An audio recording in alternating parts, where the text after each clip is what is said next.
Becomes a target of suppression. Opposition becomes our position.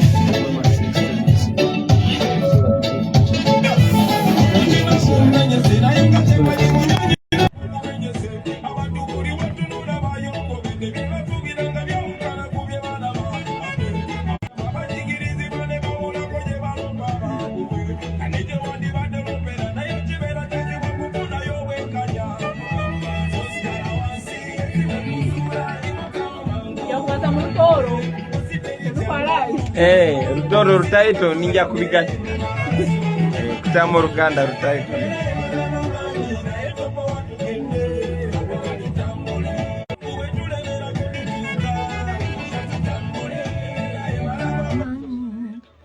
Yes, Jubilee Radio, the job, the family. Omugonze banyakutuliriza michoke birikwaukana mu Uganda zili dakika 23 za kaga.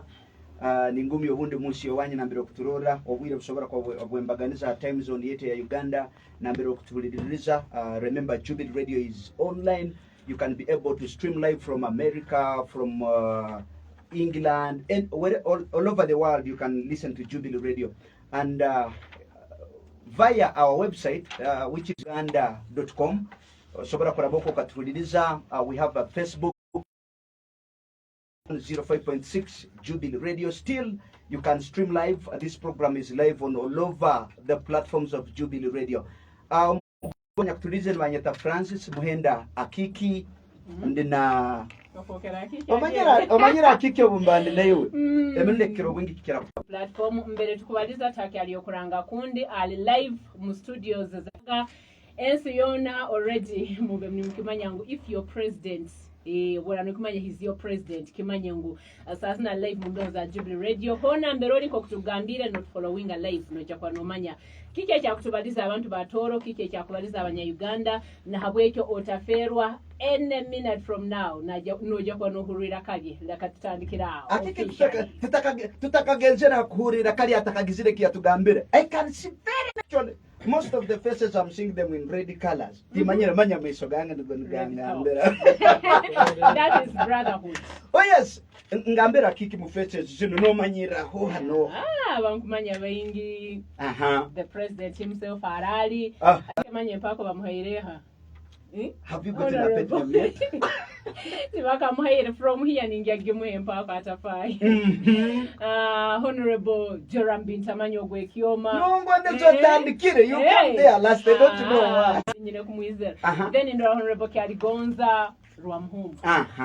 Nindora Vice President Madam Tomumanyire ni mukokeza. Yes, so tuli mu Jubilee Radio live wherever mberoli anohuririza twinkuga ko kutugambirege entekaniza arun talk show kuruga mu National Unity Platform kandi twina abagenyi baija kuno tugamba kigenderwa ke kibalesera hano mutoro obundi abandi nibekaguza campaign standikire kiba ekyabaleta kike haro hakaruru kona kujja kuterwa nitujja kubantumanya ekigendererwa ekyo rubungo runo runde kya this tour mu ntekaniza niyo nyini nko kutugambire Jubilee na holi ekikumanya ngotegera amatu obulirize olinzire kumanya kiki ekigendero kiresera by National Unity Platform mu Toro region. Yes, akaire kanu timanyire orutoro noruhura na ruhura kandi na rumanya nindumanya nindubaza kandi nimbaza kataito nyenda kubaramukya abantu ba Toro bantu ba Fort mwena nimbaramukya nsemereirwe kuba hano amabara gange ninye Kyagulanyi Saint aka Bobby Wine aka Arari owarari nsemerere okuba hano nimwe Arari nozoka kurungi like you're looking good. Webare muno. Remember the other time when you came we hosted you here yes. at Jubilee Radio. You were a different one. Meaning the way you're looking now. Well, it depends on the situation. The last time I was here, nkawe mwarebire bali batukubye. Twali muduka ku mulundi guno nja kwebaza abasirikale bakumye empisa, bakumye amateeka, tebana bakumenya amateeka, ekyo njagala kiraga abantu nti buli we mulaba akavuyo poliisi n'amagye babeera bakakoze. Poliisi bwetakola kavuyo tewabeera kavuyo, amagye bwetagatakola kavuyo tewabeera kavuyo. Ffe tuli bantu ba mirembe nga bwe twabadde Mbarara twabaddeyo bulungi ne tuvaayo bulungi nga tukumya amateeka ne kati bwe tugenda okukola era yonna yonna gye tugenda bwe tugenda okukola. Era njagala n'okutegeeza mukuume emirembe ne bwe baba provokinga. Keep the peace because that is what we represent. Keep the discipline because we are disciplined. Kandi nsanyuse nnyo okubeera wano leero. Yes, mukulu Kyagulanyi tukukyaziza ndowooza olina ensonga olina ekigendera lwaki wazze Fort this time around n'okubeerako ku Jubilee Radio olunaku olwaleero kiki ensi kyoyagala etegeere? Webale nnyo sifunye mukisa kwanjiro ndine muganda waffe Joram ono activist, in fact musajja wa FDC naye tuli ba brothers in the struggle. We keep going because we know we all want change. Tuine Honorable Innocent nyoye ni mweta rutekanga. Yeah, of course tuline muganda wange wa mumo Wembogo Honorable Deputy President wange wa Western Uganda Honorable uyanjure mama Jore Mugisha. Weba otyo muno Your Excellency for thinking that tweyanjure amanya gange. I know Tora I went to Nyakasura school. Ati nororo onyebeseze nyowe ibara ryange ni nyowe Jore Mugisha Deputy President empako yange ni nyowe Akiki. I'm so happy and proud to be here this morning. Abatoro bojo muri yo chat Okay. Tangira kandi webale kubano tetenza nkoku omukuru Kyagulanyi oheire omuhabe bembezi bawo abizire nabo. Yes, omukisa kweyanjura mbere ninsaba a few members be yanjule kwa bantu bamanye mu studios twinamba deka tugaruke ha the next. Of course not all, but at least abanya kuikali. Mabara ganje ninyowe David Louis Rubongoya ninye Secretary General wa National Unity Platform Mwihanga semerirwe muno kubaha mpeo zanyu mwebale muno okutaya isa mpako yanje ninye atoki. Okay, webale Njoro Rubongoya first hold on. Abantu bayinga bahura Rubongoya bamanya mwana wa hano. Abakubibara Rubongoya tulina hano. So nati ne bahura olulime kandi kata kubazwa hano. Nyowe ndio mubito ndio munyoro. Konka nkakulula Mbarara. Okay. So ningambo olinyankolo kusinga. Okay. My name Sheikh Francis. Amabala ganje Zake Francis atero mbaka w'emityana. Arumanyi. Yes, then this side. Davis maybe. Amabara gange nemanyita Innocent natukunda rutekanga. Okay. Nyowe ndi flag bearer wa Mwenge North kucha ibira na mukaga. Kandi the team leader wa coordination team yabandiza kuleta NUPO ba people power Mtoro sub region. Okay. Semeriro kuba hano kandi kino kiza kutogota kitafundiki. Okay. Yes. Thank you so much. Ibara lyange Davis rwa Mumbu cyalgonza motyo mufuma mbogo omusuwensi wa kifundikira tahire kandi tugenda kusesengura ebintu byone bitaha bisibire. Yes. Omuzimo gutaha gusibire toro kirokindi genda kusumurukuka. Okay. Thank you so much. Okay, now leka tugende mwa Joram Bintamanya. Joram Bintamanya apuli kono gwekyoma sigaire bona nobamanya kubana na timu yeyona abasaija barungi kandi n'abakyala nyenda kubanza kumanyisa abatuliriza n'abantu batoro ngo abantu banu ntungireho bwira kubaza nabo tujja kutamu amani warana yaruteka mutoro tumutangira itwena nka positive forces of change.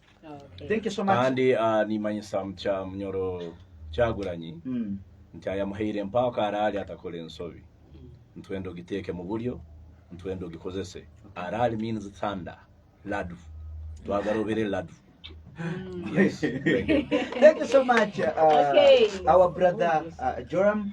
Akereka nintekereza nikakera ko mukuru Kyagulanyi agenda kutso. You know, he has two versions. Alahaba mumanyire musically, alahaba mumanyire politically, and alahaba nyakumumanyire mu byona bibiri. You have strong supporters politically and yes, and both. So no sangole na kugonza politically na kugonza musically byona bibiri. Onde na he or she disagrees with you musically and vice versa. So this is your time to talk to your people of Toro. You know, Jubilee Radio is listened to from different radio stations. I mean, different regions, not only Toro region, but even across. And also, Mumahanga Gaheru, we are live. Muntu asobora kubakulirize ali Japan na mahanga gani. So it's your time to talk to your people. Thank you very much. I want to make it clear nti abantu abali banjagala musically be bantu abanjagala nga nyimba music for the first 2, 3 or 5 years when I was singing. Ngachaimba sunda paka wansi, ngachaimba the bada, the girls and the beer. But the people that have been following my music for the last 15 years cannot say they like me only musically or politically. The word is realistically. Why? Because all my music, nyimba zona zinaimba for the last 15 years, zali nyimba za message, za reality. Bienjogera kokati, binali nyimba ko 15 years ago. Yeah. The only difference is I lost my dreadlocks. The only difference is I walk maybe with less bouncing, and this time I speak these things on formal platforms, in a formal stature and with formal leaders. But it's the same thing that I've been singing about. I've been singing about behavior change. I've been singing about change. Unakulwa lero byembadde nyimbako era bituli mu kwogerako. Yensonga laki music wange tebamuplayinga kati kuba mu bitundu ebirala nsanyuse nnyo okusanga ku Jubilee FM nga muzanya music oyo. Music oyo wa change. Wa calling upon people to assert their freedom and to change their circumstances. Okay. Now, wabazahe kintu cha dreads. Mubwiro bwawo buto, when you were young, you use it to like dreads, and actually no kuzire mu myaka yayo bukuru okaba no gonza dreadlocks. Did you regret removing your dreadlocks? Thank you very much. And without actually diverting you, I would rather answer the first question that you asked me, not the dreadlocks. Yes, dreadlocks are nice. Thank you very much. But today, I don't want to talk about dreadlocks. So what dombuziza lwachi tuze etoro. Oh, yes. Tuze etoro ku reawakening abantu bafe. You remember during campaigns, gatebanzikiriza kwogera n'abantu. Gabri wengenda, I'm not even waving to me was a crime. They were tear gassing people, they were shooting people. Nekati tukomyewo. First, I want to make it clear. Tetuli ya Jeno Museveni. Tetuli wano kubanga Jeno Museveni agala tubere wano.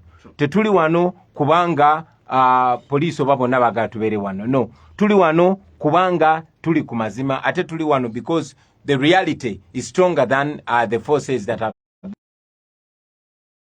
2020 November bataba supporters bafe banji nyonyo era ne tutwala Jeno Museveni n'abasajja be mu ICC International Criminal Court ye court yensi yonna bagezaako nnyo mutwalayo bwe yatta abantu ekasese bwe yatta abantu law.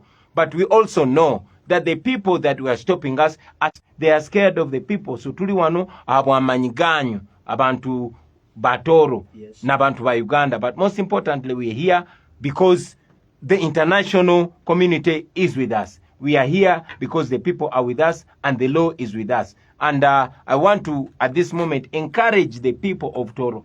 Use your phones to make sure you film everything and put it there. Put it on TikTok. Put it on Facebook. And also share it with us. That is all evidence. Yengeri yoka je tu fighting back. Tetulwana na mundu. Tulwana nebigambo ne tubulira abantu amazima like we are doing here. Nena abantu twagala balwane nafe batuyambeko kulwanirira enchuka by exposing all the wrong things that are happening so that the wrong people don't continue doing the wrong things. That's how we've managed to be here. And then mubwiro bwenyuma baba talibanizaga, like when you organize, you're going maybe in Western region, baba lemesa tiagasi zirugayo kiboko zirugayo. What are you doing now that you ebi mutarakoraga muri buli obwire kuranga tumbarara tumatunga any challenge. You're now in FortPortal, there is no any problem like you're from telling us police na security is doing well to be in Yes. It is not us. What we are doing now is what we were doing then.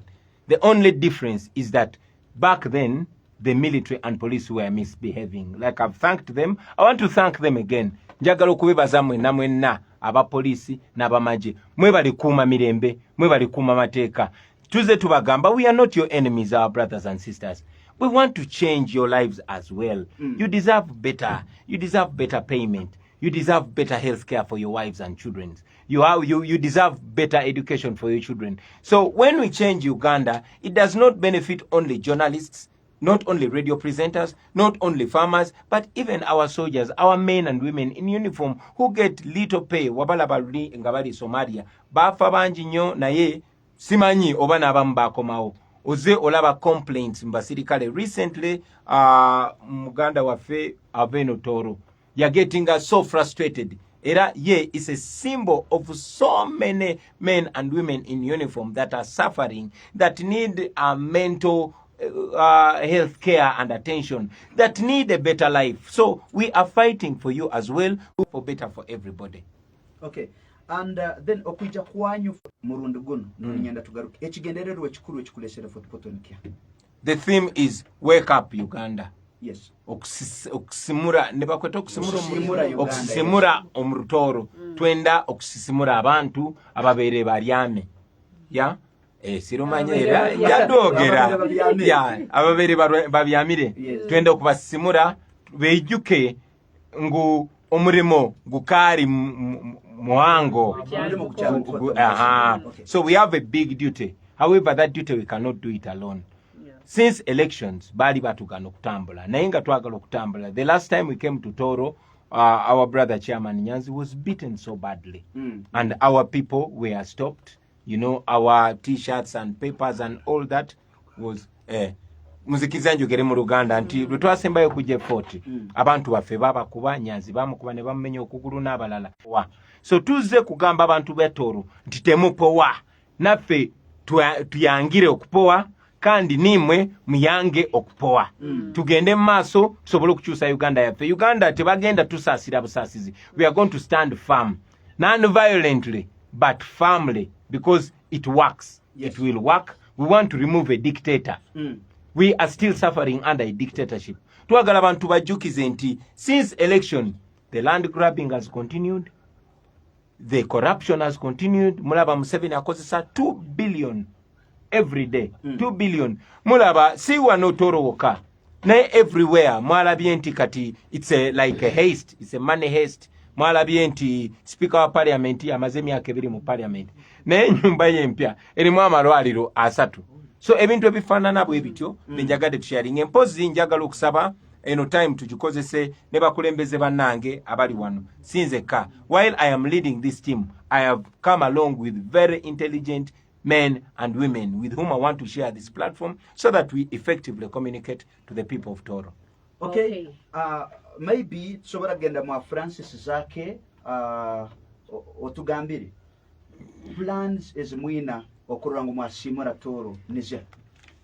Actually, not only Toro akwa nkokutugambirige ngu Jubilee Radio nehika mu bichweka bingi na regions ezindi nambere Jubilee Radio kuhika akura mwa simura Uganda. Leka tuekonyezee ekigambo kyo mutakomu. You know him? Yes. So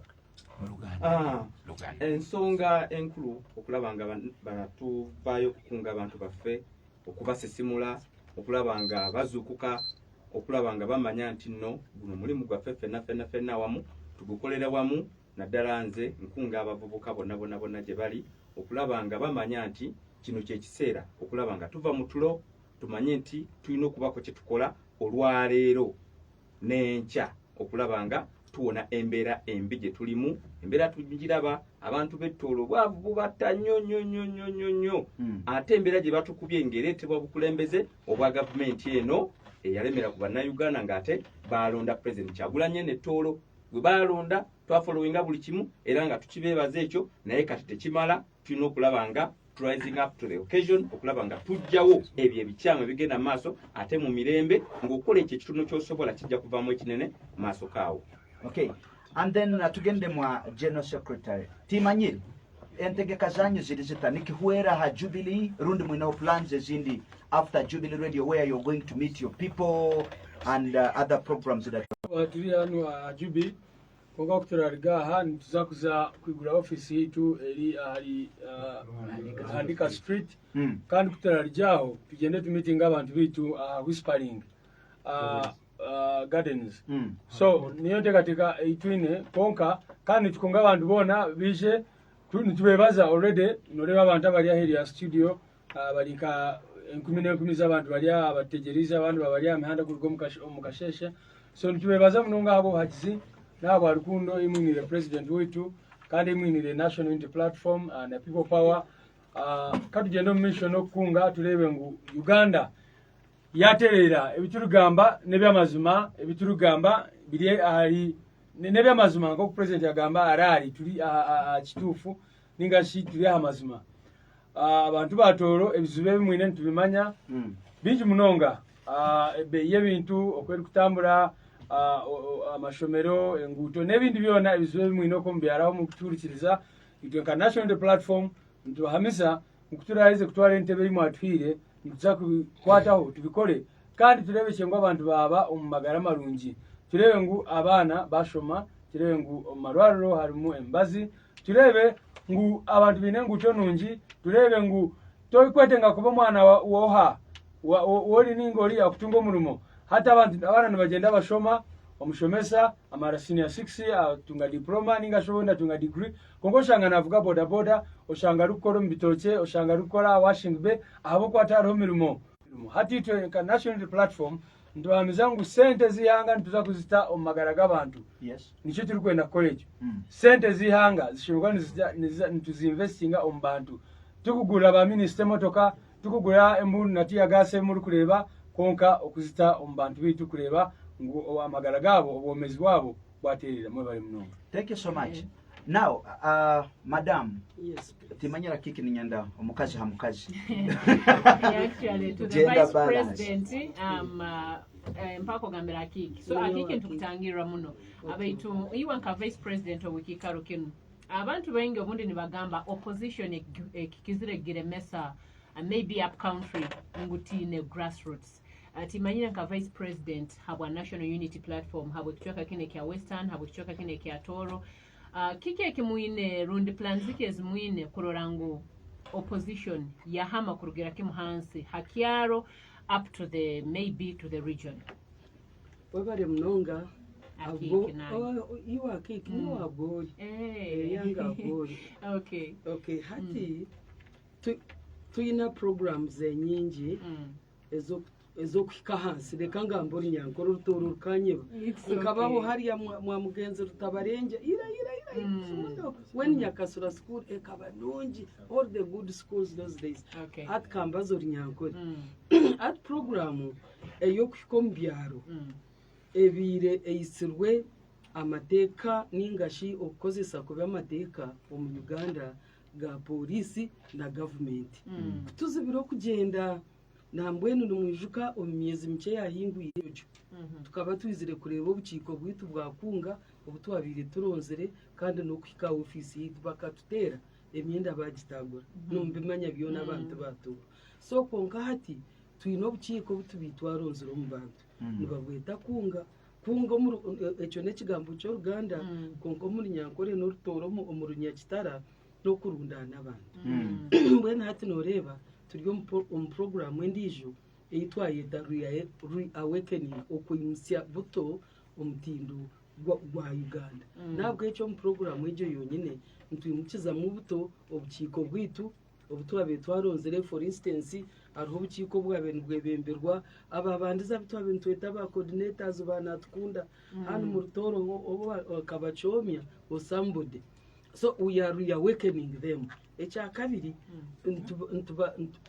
ntubata mwamana amasya ahabo kuba noreba koko banokora umurumo wabo tatungire reinforcement otatungire re-energizing from above no buramani nabwo cyo kwija kwitu turiyo ntukikora kandi ntucyeyongera kwika hansi up to LC1 ntuza kugenda kuba ntutunga abantu 25 pasero ata 25 abo nabo batungame bahika aha parishi bahika sub county beyongereyo until national level ati noreba abantu 25 abo no baba bari abantu bingi munonga ati already twine nobundo buciko nko kuware twina kemyetu twine nakabakazi twine nakaba elders nangwa naba veterans nabo tubeine na professionals mwe twino buciko bwingi ati bwono kwija kwimuka ahabwa managa agututungire kandi nanye nyenda kongerira karyange kusima polisi nambwe nagira babo hariya tinde